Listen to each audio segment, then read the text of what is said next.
Le but pour nous, c'était surtout de couper ces grandes parcelles de 30-40 hectares, comme celle qu'on a là de l'autre côté, qui fait 35 hectares.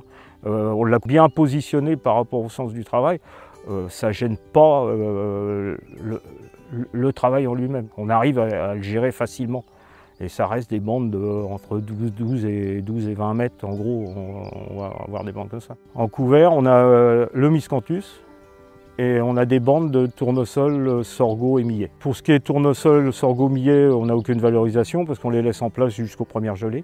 Par contre, le miscanthus, on va essayer de le faire valoriser par des exploitants éleveurs autour de chez nous. Et on a fait des comptages de printemps pour voir l'évolution des couples aux 100 hectares. Et c'est vrai que depuis 3-4 ans, on a une évolution assez importante. Il faut savoir qu'au départ, on est parti de pratiquement 0 couple aux 100 hectares.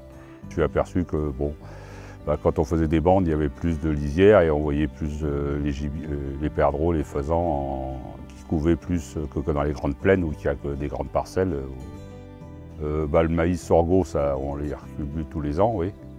Et puis je les déplace et puis mes parcelles, sur la luzerne, je ne fais rien.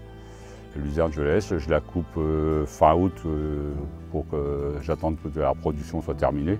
Et puis qu'il y ait un autre couvert à côté en général pour qu'il ait de la moutarde qui reprenne le relais pour pas que le gibier soit quand même trop à découvert après la moisson. Mon premier revenu, c'est quand même l'agriculture. Donc la chasse, c'est un loisir, mais bon, on essaye de lier les deux pour que ça marche. Et que ça marche pas mal. Alors sur le vent, depuis 2 ans, c'est l'explosion. Hein. Ici, moi, j'ai peut-être... Aujourd'hui, j'ai 25 coqs chanteurs, 30 coqs chanteurs pour 60 hectares. J'ai 70 poules faisanes. Et en reproduction, après, c'est d'une année à l'autre, c'est variable un peu, mais bon.